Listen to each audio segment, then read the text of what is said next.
স্বাধীনতার ৭৮ বছর পরেও মুসলিম জাতি এখনো পর্যন্ত কেন নিম্নগামী এবং মুসলিম জাতির সঙ্গে অর্থাৎ আমাদের সঙ্গে কেন কুকুর বিড়ালের মতো ব্যবহার করা হয় সে সম্পর্কে নওশাদ সিদ্দিকী ভাইজান সুন্দর তথ্য দিলেন।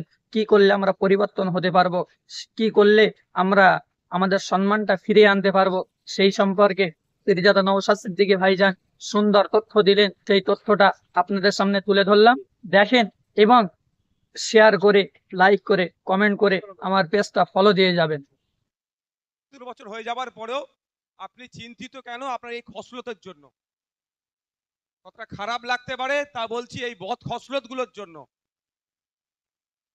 পরিস্থিতি সম্পর্কে জ্ঞান না থাকার জন্য, স্বাধীনতার ৭৮ বছর পার হয়ে যাবার পরেও আপনাকে কুকুর বিড়ালের মতো আচরণ আপনার সাথে হচ্ছে। কুকুর বিড়ালের থেকেও খারাপ আচরণ আপনাদের সাথে হচ্ছে। আপনি আপনার জায়গায় ঠিক করতে দাঁড়াতে পারেননি বলে।